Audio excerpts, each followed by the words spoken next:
প্ৰিয়সকল, উন্নত অৱস্থালৈ যাব বিচাৰেনে? পবিত্ৰতাই আপোনাক উচ্চ স্থানলৈ লৈ যাব। পাপে আপোনাক অধোলোকলৈ টানি লৈ যাব। দাউদে কি কৈছিল? সেই মানুহজন মৃত্যুৰ যোগ্য এইবুলি সিদ্ধান্ত দিছিল। শুনক, দাউদৰ কি হ'ব লাগিছিল? মৰিব লাগিছিল। দাউদে মৃত্যুদণ্ড পাব লাগিছিল। সেই মানুহজন তুমিয়েই। যেতিয়া নাথান ভাওবাদীয়ে ক'লে, দাউদে লগে লগে অনুতাপ কৰিলে, লগে লগে শিৰ নত কৰিলে, লগে লগে চকুৰ পৰা চকু পানী ববলৈ ধৰিলে। তেওঁ কান্দিলে, চকুলো টুকিলে, বিলাপ কৰিলে। 51 নম্বৰ গীতটো চালে আপুনি বুজি পাই যাব দাউদে কিমান কান্দিছিল আৰু প্ৰাৰ্থনা কৰিছিল, কিমান অধিককৈ অনুতাপ কৰিছিল। এইদৰে অনুতাপ কৰাটো ঈশ্বৰে দেখিলে। দাউদলৈ চালে তিতা সোঁৱৰণি মনত পৰিছিল। প্ৰিয়সকল, এতিয়া কাক দেখা পোৱা গৈছে? চকুলোৰে সৈতে অনুতাপ কৰি থকা এজন নম্ৰ ব্যক্তিক দেখিবলৈ পোৱা গৈছে। সেইকাৰণে ঈশ্বৰে কি কৰিলে? দাউদক ক্ষমা কৰিলে। নাথানে কৈছে, তুমি মৃত্যুৰ যোগ্য আছিলা, তুমি মৰিব লাগিছিল। কিন্তু তোমাৰ চকু পানী বোৱা ঈশ্বৰে দেখিলে, তুমি চকুলো টুকা ঈশ্বৰে দেখিলে। সেইকাৰণে মৃত্যুক ঈশ্বৰে তোমাৰ পৰা দূৰ কৰি দিলে। মৰিবলগীয়া আছিলা, কিন্তু ঈশ্বৰে তোমাক মৃত্যুদণ্ডৰ পৰা ৰক্ষা কৰিলে। কিন্তু তথাপিও তুমি কৰা পাপৰ কাৰণে প্ৰায়শ্চিত্ত স্বৰূপে তুমি সন্তান হেৰুৱাব লগা হ'ব। মন দি শুনিব, সেইদিনা দাউদে কৰা পাপক ঈশ্বৰে ক্ষমা কৰিলে। কিন্তু শুনক, দাউদে কি বুলি ক'লে? এটা ভেড়াৰ সলনি 4টা ভেড়া দিবই লাগিব। দি দিলে। প্ৰিয়সকল, দাউদৰ 4টা পুত্ৰৰ মৃত্যু হ'ল। এফালে তেওঁৰ প্ৰাণ ৰক্ষা পৰিল, কিন্তু আনফালে দণ্ড তেওঁ পাব লগা হ'ল। কিছুমান লোকে এই কথাটো বুজি নাপায়। বুজি পোৱাকৈ মই কৈছোঁ, শুনক। আপুনি পৰিত্ৰাণ পোৱাৰ পাছত ধাৰ্মিকতা আৰু সততাৰে আপুনি চলিব লাগিছিল। কিন্তু ধৰক আপুনি পাপ কৰিলে, পাপ কৰি ঈশ্বৰৰ ওচৰলৈ আহি যেনিবা অনুতাপ কৰিলে, ঈশ্বৰে ক্ষমা কৰিব নে নকৰিব আপুনি কওক? পৰিত্ৰাণ পোৱাৰ পাছত, বাপ্তিস্ম লোৱাৰ পাছত, ঈশ্বৰৰ সাক্ষ্য হৈ চলাৰ সময়ত, পৰিচৰ্যাত ভাগ লোৱাৰ সময়ত, ছানডে স্কুল চলোৱাৰ সময়ত, কৈৰত ভাগ লৈ মণ্ডলীৰ এল্ডাৰ হৈ, মণ্ডলীৰ পালক হৈ যদি জানি বুজি আপুনি যদি পাপ কৰে, ঈশ্বৰৰ মনত আপুনি এটা তিতা অভিজ্ঞতা ৰাখিছে। এনেকুৱা তিতা অভিজ্ঞতা আপুনি দিলে, যদি আপুনি নিজৰ পাপৰ পৰা মন পালটন কৰি তাক ত্যাগ কৰে, তেন্তে ঈশ্বৰে ক্ষমা কৰিব নে নকৰিব? কি বুলি ক'ব কওকচোন? ক্ষমা কৰিব, নিশ্চয়ে ক্ষমা কৰিব। তাৰ পাছত শাস্তি পাব নে নাপাব? ক্ষমা পোৱাৰ পাছত ঈশ্বৰে আপোনাক দণ্ড দিব নে নিদিব? আপুনি কি বুলি ভাবে? মন দি শুনিব। মই নিজৰ ল'ৰাক ক'লোঁ, বোপা, তুমি এই যে দেখিছা, এই পাৰলৈ নাহিবা, নহ'লে পৰি যাবা। সি ভাবিলে, মোৰ দেউতাই ইয়ালৈ নাহিবা বুলি ক'লে মই পৰি যাম নেকি? ইয়ালৈ আহিল আৰু তাৰ পাছত পৰাৰ নিচিনা হয় আৰু আকৌ পিছুৱাই আহে। মই সঁচাকৈ পৰি যাম জানো? পৰি যামনে? এই বুলি ভাবি এটা ভৰিত থিয় হোৱাৰ দৰে যদি সি কৰে, ধৰক সি আগফালে পৰি গ'ল আৰু তাৰ আঁঠুত আঘাত পালে। মই ঘৰলৈ আহি দেখিলোঁ তাৰ আঁঠুত আঘাত পাইছে। এতিয়া মোৰ ল'ৰাই মোক দেখি কি কৰিব? দেউতা! কান্দি কান্দি আহিব আৰু মোক জোৰকৈ সাবটি ধৰিব। কি হ'ল বোপা? চৰি দেউতা! কি হ'ল? দেউতা, আপুনি কৈছিল ষ্টেজৰ কাণলৈকে নাহিবা, নহ'লে পৰি যাবা। কিন্তু মই আচলতে পৰিম নে নপৰিম তাক চাবৰ কাৰণে মই সঁচাকৈ পৰিম নে নপৰিম, কিন্তু মই পৰি গ'লোঁ দেউতা, বৰ জোৰকৈ আঘাত পালোঁ। এই বুলি কৈ কান্দি কান্দি সি ক্ষমা বিচাৰিলে। প্ৰিয়সকল, কওকচোন, এতিয়া মই দেউতাক হিচাপে তাক ক্ষমা কৰিম নে নাই বাৰু? ক্ষমা কৰিম নে নাই? ঠিক আছে, ক্ষমা কৰি দিম। এতিয়া তাৰ ভিতৰত এই ভয় আছে যে মোৰ দেউতাৰ মোৰ ওপৰত খং জমা হৈতো থকা নাই। সেই খং দূৰ কৰিবৰ কাৰণে সি কি কৰি আছে? মোক ক্ষমা খুজি আছে। দেউতা, মোক ক্ষমা কৰক, প্লিজ দেউতা, এনেকুৱা আৰু মই কেতিয়াও নকৰোঁ দেউতা। এই বুলি ক'লে। দেউতাক হিচাপে মই তাক ক্ষমা কৰি দিলোঁ। দেউতা! এই বুলি বেডৰুমৰ পৰা সি জোৰকৈ চিঞৰিলে। কি হ'ল বুলি গৈ মই চাই দেখিলোঁ যে তাৰ দুয়োটা আঁঠুত যে আঘাত লাগিছিল, সেই ঠাই বান্ধি থোৱা হৈছিল। বিষত চিঞৰি চিঞৰি সি কান্দি আছিল। কান্দি কান্দি কি কৈছিল? দেউতা আঁঠুত বৰ বিষ হৈছে। বিষ সহ্য কৰিব পৰা নাই দেউতা, এইবুলি কান্দি আছিল। এতিয়া মোৰ প্ৰশ্ন হৈছে, সি ভুল কৰিলে আৰু মই তাক ক্ষমা কৰি দিলোঁ, কিন্তু এতিয়া তাৰ আঁঠুত কিয় বিষ থাকিব লাগে? সেই আঁঠুত কিয় বিষ হ'ব লাগে? আপুনি কি বুজি পালে বাৰু? মই ক্ষমা কৰি দিয়াৰ পাছতো তাৰ আঘাতবোৰৰ পৰা সি পোৱা বিষক মোৰ ক্ষমাই ঠিক কৰিব নোৱাৰে, নহয়নে? কিবা বুজি পালেনে বাৰু? এহাল ল'ৰা ছোৱালীয়ে ভুল কৰিলে। বিয়াৰ আগতেই দুয়ো প্ৰেম বুলি একেলগে হৈ ভুল কৰি পেলালে। সেই ভুলটো এনেকুৱা যে সেই ছোৱালীজনীৰ ভিতৰত বীজ ৰোপণ কৰিলে। তেওঁলোকে যি কৰিলে সেয়া ভুল বুলি বুজি প্ৰভুৰ ওচৰলৈ আহি, প্ৰভু, আমি যি কৰিলোঁ সেয়া ভুল, আমাক ক্ষমা কৰক। বিবাহৰ পূৰ্বেই আমি স্বামী স্ত্ৰী হিচাপে আচৰণ কৰিলোঁ, আমাক ক্ষমা কৰক বুলি সেই ছোৱালীজনীয়ে ক্ষমা বিচাৰিলে। আৰু সেই ল'ৰাজনেও আহি ক্ষমা বিচাৰিলে। 3 মাহৰ পাছত জানিব পাৰিলে তাই গৰ্ভৱতী। এয়া কি? ক্ষমা বিচৰাৰ পিছত মই গৰ্ভৱতী কেনেকৈ হ'লোঁ? অনুগ্ৰহ কৰি শুনক, আপুনি ক্ষমা বিচৰাৰ আৰু আপুনি যি পাপ কৰিলে তাৰ সলনি যি প্ৰতিফল আপুনি পাব লাগে তাৰ সৈতে কোনো সম্বন্ধ নাই। 3 মাহৰ পাছত জানিব পৰা গ'ল সেই ছোৱালীজনী গৰ্ভৱতী। সেই কথা তাইৰ মাকে জানিব পাৰিলে। কি হ'ল আইজনী? মা, এনেকুৱা হ'ল যে মই এজন ল'ৰাৰ সৈতে ভুল কাম কৰিলোঁ। এয়া তুমি কি কৈছা? বিয়াৰ আগতে এনেকুৱা পাপ কাম কিয় কৰিলা? মা, লাহে লাহে কওক। মই যি কৰিলোঁ ভুল কৰিলোঁ, মোক ক্ষমা কৰক মা। মায়ে ক্ষমা কৰিবনে নাই? মায়ে ক্ষমা কৰিলে। তোমাৰ দেউতাই জানিব পাৰিলে মাৰি পেলাব তোমাক। এতিয়া কি কৰিম মই বুজি পোৱা নাই।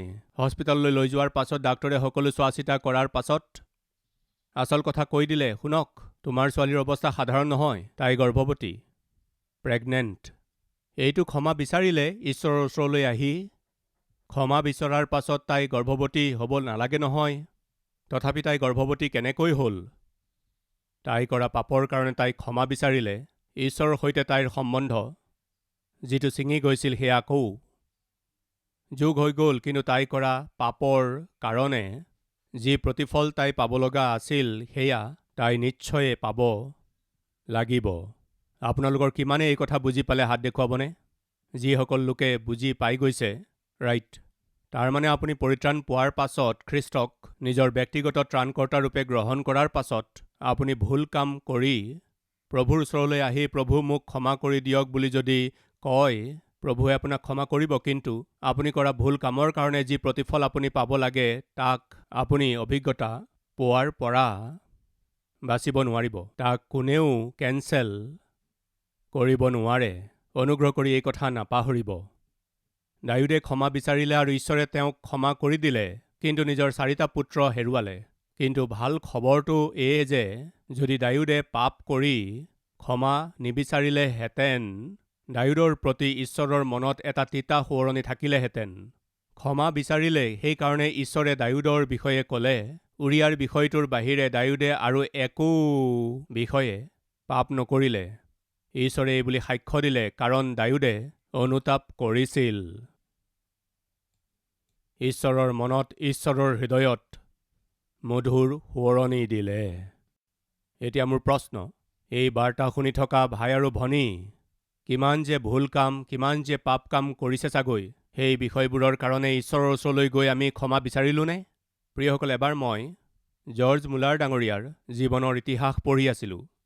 এঠাইত পঢ়িছিলোঁ জৰ্জ মুলাৰে নিজৰ জীৱনত এটা অদ্ভুত কাৰ্য কৰিছিল। সেয়া হৈছে তেওঁ যি পাপ কাম কৰিছিল, ডেকা কালত তেওঁ যি পাপ কৰিছিল, যি ভুল কৰিছিল, সেই সকলোবোৰ আঁঠু লৈ তেওঁ, প্ৰভু, আপোনাৰ বিৰুদ্ধে মই যি পাপ কৰিলোঁ সেই সকলোবোৰ সোঁৱৰাই দিয়ক পিতৃ। মই প্ৰতিটো বিষয়ৰ কাৰণে ক্ষমা বিচাৰিম, এই বুলি ভাবি তেওঁ জন্মৰে পৰা যিমান পাপ কৰিছিল সেই সকলো সোঁৱৰণ কৰি তেওঁ সকলো অপৰাধবোৰ লিখি লিখি লিখি লিখি কাগজৰ পৃষ্ঠা ভৰাই পেলালে। নিজে কৰা সকলোবোৰ পাপ তেওঁ লিখি ল'লে, গোটেইবোৰ ভুল কাম লিখি ল'লে, আৰু লিখাৰ পাছত তেওঁ এইদৰে কৰিলে যে প্ৰতিটো পাপৰ বিষয়ে, প্ৰভু, এই প্ৰথমটো ভুলৰ কাৰণে মই ক্ষমা বিচাৰিছোঁ, ক্ষমা কৰক পিতৃ। এই দ্বিতীয়টো ভুলৰ কাৰণে ক্ষমা বিচাৰিছোঁ পিতৃ, ক্ষমা কৰক। এই তৃতীয়টো ভুলৰ কাৰণে এইদৰে মই ভুল কৰিলোঁ, মোক ক্ষমা কৰক। তেওঁ যিমানবোৰ পাপৰ বিষয়ে নিজৰ ডায়েৰীত লিখিলে, সেই সকলোবোৰৰ বিষয়ে প্ৰভুৰ উপস্থিতিত অনুতাপ কৰি প্ৰভুৰ সৈতে মিল হ'ল। প্ৰতিফল কি হ'ল? ঈশ্বৰৰ মনত কোনো ধৰণৰ তিতা অভিজ্ঞতা থাকিবলৈ নিদিলে। সেই সকলোবোৰ নোহোৱা হ'ল। সেই কথা পঢ়াৰ পাছত মই এগৰাকী ষ্টুডেণ্ট হিচাপে কি কৰিলোঁ জানেনে? ময়ো এখন ডায়েৰী লৈ, প্ৰিয়সকল, যেতিয়াৰ পৰাই মই চেতনা পালোঁ, তেতিয়াৰ পৰা সেই দিনলৈকে মই যিমানবোৰ পাপ কৰিছিলোঁ, পবিত্ৰ আত্মাই মোক যিমান সোঁৱৰাই দিলে সেই সকলোবোৰ পাপ লিখি ল'লোঁ। লিখি গোটেইবোৰ পাপৰ বিষয়ে লিখাৰ পাছত এটা এটা পাপৰ কাৰণে মই প্ৰভুৰ আগত ক্ষমা বিচাৰিলোঁ। তাৰ কাৰণ হৈছে, শয়তানে কেতিয়াবা আহি, সতীশ কুমাৰক তুমি ইমান মহানভাৱে ব্যৱহাৰ কৰি আছা, কিন্তু সেইদিনা কি কৰিছিল জানানে?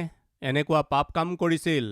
এইদৰে শয়তানে আহি ঈশ্বৰৰ আগত মোৰ বিৰুদ্ধে যদি আৰোপ কৰে, তেতিয়া ঈশ্বৰে ক'ব, সেয়া অলৰেডি কাটি পেলোৱা হ'ল। মোৰ আগত তেওঁ অনুতাপ কৰিলে, মই সেইবোৰ মুচি পেলালোঁ। যদি শয়তানে আকৌ আহি, সতীশ কুমাৰক তুমি এইদৰে আদৰণীয়ভাৱে ব্যৱহাৰ কৰি আছা, তেওঁ এই পাপ কাম কৰিছিল, এই কথাটো ময়ো জানো, কিন্তু সতীশ কুমাৰে মোৰ ওচৰলৈ আহি অনুতাপ কৰিলে, স্বীকাৰ কৰিলে, সেই পাপটো মই মুচি পেলালোঁ। প্ৰিয় ভাই ভনীসকল, যীশুৱে ভাৱবাদীৰ পুস্তক 43 অধ্যায়ৰ 24 নম্বৰ পদৰ 3য় শাৰীৰ পৰা পঢ়িম। কিন্তু তোমাৰ পাপবোৰৰ দ্বাৰাই মোক ভাৰগ্ৰস্ত কৰিলা, আৰু তোমাৰ অপৰাধবোৰেৰে মোক ক্লান্ত কৰিলা। আজি আমাৰ মাজত কোনোবা আছে নেকি? আপোনাৰ পাপৰ দ্বাৰা, আপোনাৰ পাপ কৰ্মবোৰৰ দ্বাৰা যিয়ে ঈশ্বৰক ভাৰগ্ৰস্ত কৰিছে, যিয়ে ঈশ্বৰক ক্লান্ত কৰিছে, যিয়ে ঈশ্বৰৰ ক্ৰোধ প্ৰজ্বলিত কৰিছে, আমাৰ মাজত তেনে কোনো আছে নেকি? তেন্তে শুনক, আপুনি যেনেকুৱাই পাপী নহওক, আপুনি যিয়েই পাপ নকৰক, আপোনাক ক্ষমা কৰিবলৈ ঈশ্বৰ প্ৰস্তুত। আপুনি কেৱল এটা কাম কৰিব লাগে। যদি নিজৰ পাপ স্বীকাৰ কৰি লয়, নিজৰ পাপ যদি ত্যাগ কৰে, বাইবেলে কৈছে, যিয়ে নিজৰ অপৰাধ লুকুৱাই থয় তেওঁ সফল নহয়।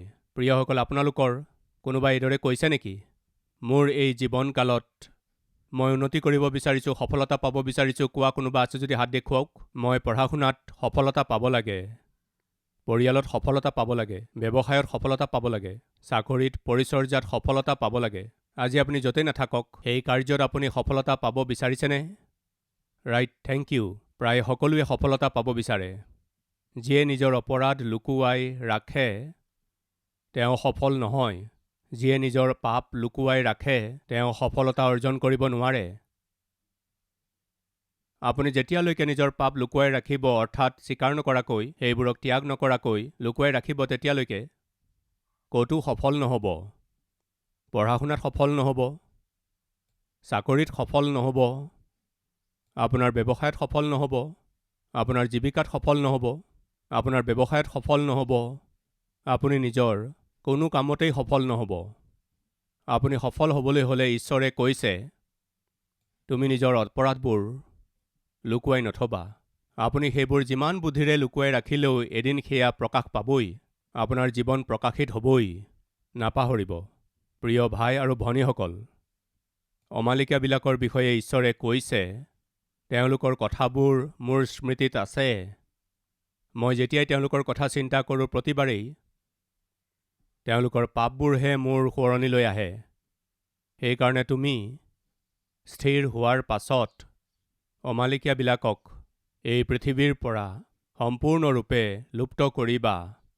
সিহঁত যদি জীয়াই থাকে, তোমাৰ শান্তি কোনোপধ্যে নহ'ব। আমাৰ জীৱনতো কিবা আছে। যদি সেইবোৰ জীয়াই থাকে, আমাৰ জীৱনতো শান্তি কোনোপধ্যে নাথাকিব। আহক আমি সেই বাক্যটো চাম আৰু পঢ়িম। কাক আমি মাৰিব লাগে?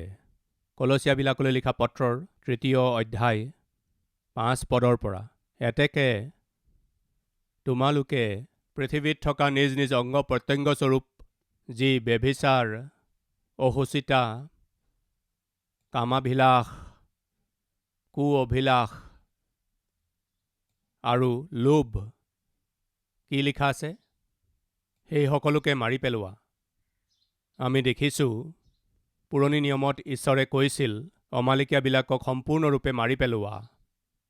সিহঁত যদি জীয়াই থাকে, তুমি শান্তি নাপাবা। কাৰণ সিহঁতে হঠাতে আক্ৰমণ কৰিব আৰু তোমাক লুট কৰিব আৰু তোমালোকৰ যি আছে সকলোবোৰ লৈ যাব। সেইকাৰণে সিহঁতক মাৰা। নতুন নিয়মত আমি মাৰিবলগীয়াবিলাকৰ এখন তালিকা আছে। কাক মাৰিব লাগে? ব্যভিচাৰক মাৰি পেলাব লাগে। ব্যভিচাৰ মানে কি জানেনে বাৰু? বিবাহৰ পূৰ্বেই এজন ল'ৰা আৰু এজনী ছোৱালীয়ে প্ৰেমত পৰি প্ৰেমৰ আঁৰত যি নিজ কাৰ্যবোৰ তেওঁলোকে কৰে সেয়াই হৈছে ব্যভিচাৰ। আৰু বিবাহৰ পূৰ্বে কোনো পুৰুষ বা স্ত্ৰীৰ সৈতে যিয়ে নিজৰ শাৰীৰিক অভিলাষবোৰ পূৰণ কৰে সেয়া ব্যভিচাৰ, অপবিত্ৰতা। আজি চেলফোন অপবিত্ৰতাৰ কি বুলি ক'ব? বেংক। কিহৰ বেংক? টকাৰ কাৰণে আপুনি ক'লৈ যাব? বেংকলৈ যাব। ব্লাড যদি লাগে ক'লৈ যাব? ব্লাড বেংকলৈ যাব। আৰু পাপ কৰিবলৈ অশ্লীলতাক চাবলৈ হ'লে কি কৰিব লাগিব? আপুনি ক'লৈ যাব লাগিব? ক'লৈকো যাব নালাগে। চেলফোনেই যথেষ্ট। হয়নে নহয় বাৰু? আজি ল'ৰা আৰু ছোৱালীবোৰে, স্বামী ভাৰ্যাসকলে, ডাঙৰ সৰু সকলোৱে কোনো পাৰ্থক্য নোহোৱাকৈ, আত্মিক হোৱা নোহোৱাসকলেও, মণ্ডলীৰ বিশ্বাসীও হ'ব পাৰে, মণ্ডলীৰ বৃদ্ধও হ'ব পাৰে, মণ্ডলীৰ পালকো হ'ব পাৰে। একো পাৰ্থক্য নাই। আজি সকলোৰে ওপৰত কোনে শাসন কৰি আছে জানেনে? চেলফোনে। আজি আমাৰ মাজৰ কিমানে বাৰু চেলফোনৰ ওপৰত জয়ী হৈছে? আজি আমাৰ মাজৰ কিমানে বাৰু চেলফোনত অপবিত্ৰ বস্তুবোৰ নোচোৱাকৈ, অপবিত্ৰ কথাবোৰ নুশুনাকৈ নিজৰ পবিত্ৰতাক ৰক্ষা কৰিব পৰা লোক কিমান আছে বাৰু? এবাৰ ভাবকচোন। অশ্লীল বিষয়বোৰ চাই চাই, অশ্লীল কথাবোৰ চিন্তা কৰি কৰি, অপবিত্ৰ কাৰ্যবোৰ কৰি থকা লোক আজি আমাৰ মাজত নাইনে? সেইবোৰক মাৰি পেলোৱা। আপোনাত থকা সেই অপবিত্ৰতাবোৰক মাৰি পেলাওক। আপোনাত থকা সেই লেতেৰা কাৰ্যবোৰ মাৰি পেলাওক। তৃতীয়তে, অভিলাষ। আপুনি এটা কথা জানেনে? এই অভিলাষৰ কাৰণে বয়সৰ কোনো কথা নাই। যৌৱনকালত ভৰি দিয়াৰ লগে লগে তেওঁলোকৰ চিন্তা ভাৱনাবোৰ নষ্ট হৈ যায়। এদিন এজনী চিষ্টাৰ আহিছিল। আহি ক'লে, মোৰ কাৰণে প্ৰাৰ্থনা কৰক। ভনী, কি বিষয়ে কৰিম? ভাই, ব্যভিচাৰী চিন্তাবোৰ মনলৈ আহে। ব্যভিচাৰী চিন্তাবোৰৰ কাৰণে মই ব্যাকুল হৈ আছোঁ। সহ্য কৰিব পৰা নাই, মোৰ কাৰণে প্ৰাৰ্থনা কৰক। তাইৰ বয়স কিমান আছিল জানেনে? প্ৰায় 65ৰ পৰা 70 বছৰৰ মাজৰ বয়সৰ। 65-70 বছৰীয়া বৃদ্ধ বয়সত তেওঁ কিহৰ কাৰণে কষ্ট পাই আছিল জানেনে? ব্যভিচাৰী অভিলাষৰ। কাৰণ কি জানেনে? শৰীৰ বৃদ্ধ হৈ যায়, কিন্তু মন কেতিয়াও বৃদ্ধ নহয়। আত্মাত বৃদ্ধ নহয়। চিন্তা ভাৱনাত বৃদ্ধ নহয়। অভিলাষ মনৰ ভিতৰত থাকে। জিহিজকেল পুস্তকৰ 22 নম্বৰ অধ্যায় 8 নম্বৰ পদৰ পৰা পঢ়িম। তুমি মোৰ পবিত্ৰ বস্তুবোৰ ঘিণ কৰিছা আৰু মোৰ বিশ্ৰাম দিনবোৰ অপবিত্ৰ কৰিছা। ৰক্তপাত কৰিবলৈ তোমাৰ মাজত চৰ্চি ফুৰা লোক আছে। তোমাৰ মাজত লোকে পৰ্বতবোৰৰ ওপৰত ভোজন কৰে। তোমাৰ মাজত ব্যভিচাৰ কৰে। তোমাৰ মাজত পিতৃবিলাকৰ উলংগতা প্ৰকাশ কৰে। তোমাৰ মাজত ঋতুস্নান হোৱা তিৰোতাক বলাৎকাৰ কৰে। কোনোৱে নিজৰ ওচৰ চুবুৰীয়াৰ তিৰোতাৰে সৈতে ঘিনলগীয়া কাৰ্য কৰে। কোনোজনে নিজৰ বোৱাৰীয়েকক কুকৰ্মৰে অশুচি কৰে। আৰু তোমাৰ মাজত আন কোনোৱে নিজৰ ভনীয়েকক, বাপেকৰ জীয়েকক বলাৎকাৰ কৰে। ৰক্তপাত কৰিবলৈ লোকে তোমাৰ মাজত ভেটি লয়। তুমি সুত আৰু বাঢ়ি লওঁতা আৰু তুমি লোভ কৰি অত্যাচাৰৰ দ্বাৰাই তোমাৰ ওচৰ চুবুৰীয়াৰ পৰা লাভ কৰিছা, কিন্তু মোক হ'লে পাহৰিছা। ইয়াক প্ৰভু জিহুৱাই কৈছে। এই হেতুকে চোৱা, তুমি কৰা অন্যায় লাভত আৰু তোমাৰ মাজত তুমি কৰা ৰক্তপাতত মই হাততালি দিছোঁ। মই যিদিনা তোমাৰ প্ৰতিশোধ ল'ম। প্ৰিয়সকল, ঈশ্বৰে কৈছে, মই তোমাক দণ্ড দিবলৈ গৈ আছোঁ। মই যিদিনা তোমাৰ প্ৰতিশোধ ল'ম, সেইদিনা তোমাৰ হৃদয়ে সহি থাকিব পাৰিবনে? বা তোমাৰ হাত সবল হ'বনে? ঈশ্বৰে কৈছে, তুমি কৰা প্ৰতিটো পাপ কাৰ্য মই দেখিলোঁ। তোমালোকৰ সকলো পাপ মই দেখিলোঁ। তুচ্ছ আৰু নীচ সম্বন্ধৰ মান সন্মান পাহৰি কৰা পাপ কাৰ্যবোৰ মই দেখিলোঁ। তোমালোকৰ দুষ্কাৰ্যক আৰু কামাভিলাষক মই দেখিলোঁ। মই তোমাক দণ্ড দিবলৈ গৈ আছোঁ। যেতিয়া দণ্ড দিয়াৰ দিন আহি পাব, সহ্য কৰিব পৰা শক্তি তোমাৰ হ'বনে? আমাৰ মাজত কোনোবা আছে নেকি? যি দণ্ড দিবলৈকেই কওক, মই সহ্য কৰি ল'ম বুলি কোৱা লোক আছেনে? কোনেও আছোঁ বুলি ক'ব নোৱাৰে। তেন্তে শুনক, ঈশ্বৰে কৈছে, তোমাৰ প্ৰতিটো পাপ মই দেখিলোঁ। মই তোমাক দণ্ড দিবলৈ গৈ আছোঁ। সেই দণ্ড তোমাৰ ওপৰলৈ আহিলে সহ্য কৰিব পৰা শক্তি তোমাৰ আছেনে? নাই। যদি আপুনি কৈছে, তাক স্বীকাৰ কৰক। আপোনাৰ যি কু-অভিলাষ আছে, সেই কু-অভিলাষবোৰ মাৰি পেলোৱা। ধনৰ লোভক মাৰি পেলাওক, অপবিত্ৰতাক মাৰি পেলাওক, ব্যভিচাৰক মাৰি পেলাওক, নহ'লে সেয়াই আপোনাক মাৰি পেলাব। আজি আমাৰ মাজত কোনোবা আছেনে? ব্ৰাদাৰ, ঈশ্বৰে আজি মোকেই কৈ আছিল, মোৰ পাপবোৰ প্ৰভুৰ মনত তিতা সোঁৱৰণি হিচাপে আছে। তেওঁ যদি মোক দণ্ড দিবলৈ যায়, সহ্য কৰিব পৰা শক্তি মোৰ নাই। এতিয়ালৈকে মই যথেষ্ট হেঁচাত আছোঁ। আৰ্থিকভাৱে কঙাল হ'লোঁ, স্বাস্থ্যৰ ক্ষেত্ৰতো দুৰ্বল হ'লোঁ, পৰিয়ালতো সমস্যা হৈছে, খাবলৈকো আহাৰ নাই, মই কষ্ট পাই আছোঁ। মোৰ পাপ অধিক হোৱাৰ কাৰণে মোৰ ওপৰলৈ যদি দণ্ড আহি যায়, সহ্য কৰিবলৈ শক্তি মোৰ নাই। এইবুলি যদি কৈছে, তেন্তে আপোনালৈ ভাল খবৰ। সেই ভাল খবৰটো কি জানেনে? আপোনাক ক্ষমা কৰিবলৈ মোৰ প্ৰভু প্ৰস্তুত আছে। মোৰ প্ৰভুৱে মোৰ দ্বাৰা আজি আপোনাক কৈ আছে, আজি এতিয়ালৈকে আপুনি যিমান পাপ কৰিলে সেই সকলোবোৰ প্ৰভুৰ আগত যদি স্বীকাৰ কৰে, তেওঁৰ মনত আপোনাৰ প্ৰতি যি তিতা সোঁৱৰণি আছে সেইবোৰ দূৰ কৰি আপোনাৰ প্ৰতি মধুৰ স্মৰণ তেওঁৰ মনত থাকিব। দাউদে ব্যভিচাৰ কৰিলে, কিন্তু অনুতাপ কৰাৰ দ্বাৰা মধুৰতাৰে পৰিপূৰ্ণ স্মৃতি ঈশ্বৰৰ মনত অনন্তকালৰ কাৰণে এৰি থৈ গ'ল। তেওঁ ক্ষমা নিবিচৰাহেঁতেন, দাউদে তিতা স্মৃতিবোৰহে এৰি থৈ গ'লহেঁতেন। সকলোৱে প্ৰাৰ্থনা কৰিম, শিৰ নত কৰিব।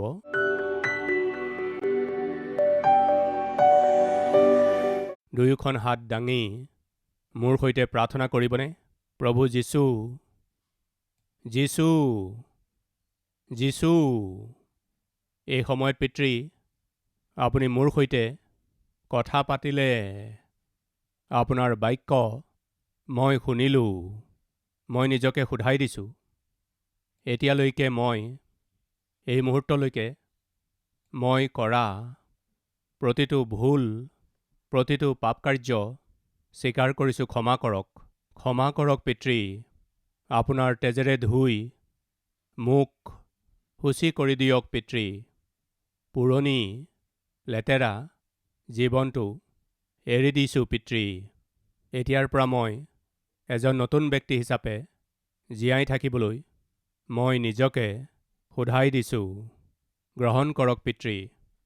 এতিয়াৰ পৰা মই মোৰ বিষয়ে পিতৃ, আপুনি যেতিয়াই মোক সোঁৱৰণ কৰিব, এটা মধুৰ স্মৃতি আপোনাৰ মনলৈ আহিব লাগে, এই আশা কৰি মই নিজকে আপোনাৰ হাতত শুধাই দিছোঁ পিতৃ।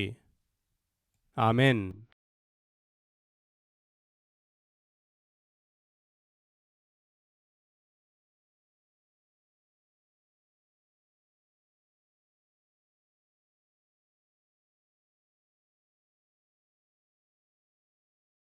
আমাৰ ঠিকনা কালবাৰী, পোষ্টবক্স নম্বৰ 30, কুকটপল্লী, হায়দৰাবাদ 72।